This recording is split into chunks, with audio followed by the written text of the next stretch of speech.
Indian national Lokdal के पदाधिकारीगण, राष्ट्रवादी कांग्रेस के सभी पदाधिकारी और मेरे उपस्थित भाइयों, आप सबको मेरा सादर प्रणाम है और सभी को मेरी राम राम।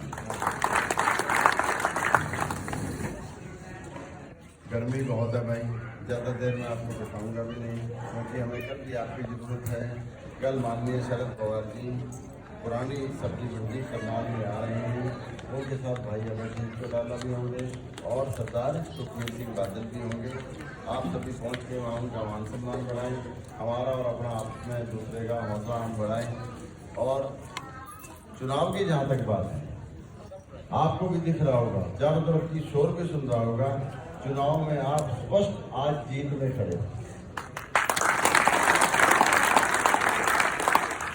कांग्रेस वाला जितनी वोटों में जमानत बचती है उससे भी बहुत नीचे जा रही है। मनोहर खट्टर जो हमारे मुख्यमंत्री रहे 9.5 साल, वह भी समझिए इस समय आपसे 1 लाख वोट कम से कम पीछे हैं। और जिस तरह से हम बढ़ते जा रहे हैं, मैंने प्रेस वालों को भी ये बात बोली थी, मुझे जो मीडिया वाले आए थे, टेलीविजन वाले आए थे, न्यूज़ 24 वाले आए थे, मैंने बोली थी आखिरी दिन तक हम मनोहर लाल खट्टर को भी जमानत बचाने के लाले पड़ जाएंगे, ऐसी स्थिति में हम पहुंचा दें। देखो, ये लोकसभा की सीट निकली, कुरुक्षेत्र की लोकसभा की सीट थी, 2 लोकसभा की सीट निकलने पे हरियाणा की राजनीति में इतना भारी बदलाव होता है कि आने वाले विधानसभा चुनाव में अक्टूबर-नवंबर के महीने में इनेलो एनसीपी गठबंधन की स्पष्ट बहुमत के साथ सरकार बनती है और भाई अब ऐसे सिंह चौटाला को हम लोग इस बार लोकसभा में मेरे भाइयों बहुमत किसी का नहीं आ रहा। सर्वे रिपोर्ट आपने भी देखी होगी, 150 के आसपास भाजपा को बताया, 100 के आसपास कांग्रेस को बताया और बाकी भाई सारी की सारी पार्टियां हैं। ऐसे में राजनीति के चाणक्य कहे जाने वाले, जिनके लिए हम आपको न्योता दे रहे हैं कल के लिए, माननीय शरद पवार जी निश्चित रूप से देखना जून 2024 में भारत के प्रधानमंत्री बनने वाले हैं। और ये मेरी आपको वादा है कि इंडियन ऑयल कॉर्पोरेशन की जो रिफाइनरी बॉडी में है, जैसा इनका वादा था करनाल वालों के उद्योग यहाँ लगवाने का, वैसा मेरे अगर जीतता हूँ तो मैं आपको बताता हूँ 5 साल के अंदर बड़थल का कोई बच्चा नहीं बचेगा जिसको 50,000 रुपया महीना से लेके 2 लाख रुपए महीने तक की नौकरी मिलेगी।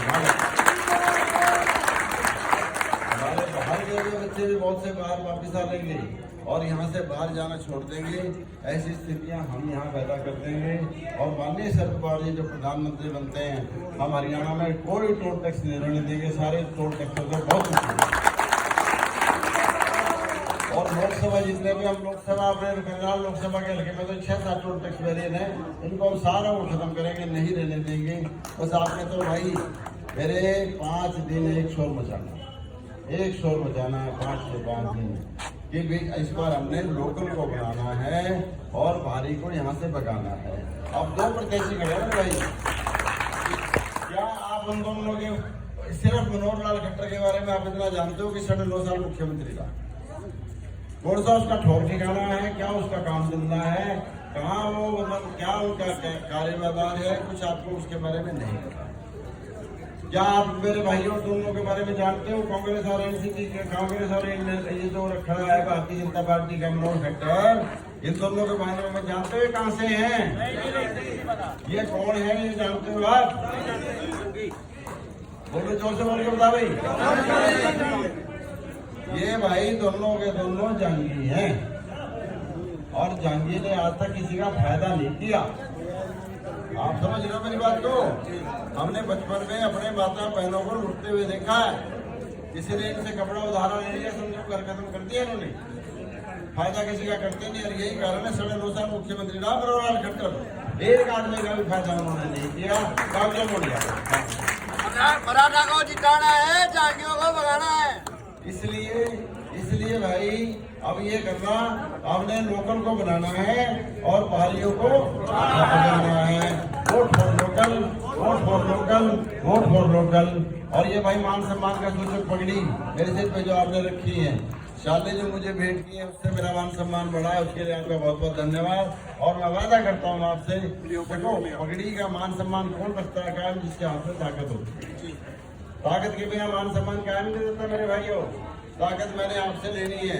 25 मई को बड़तल सारी, मैं पहले भी मैं आया हुआ हूँ, जब भी मेरे से वादा किया था बड़तल सारी एक तरफा, और बड़तल एक तरफा हो जाए भाई साहब। जब बड़तल एक तरफा हो जाए, ये समझ लो फिर चुनाव आपका सारा का सारा एक तरफा है। इस बार चुनाव आपका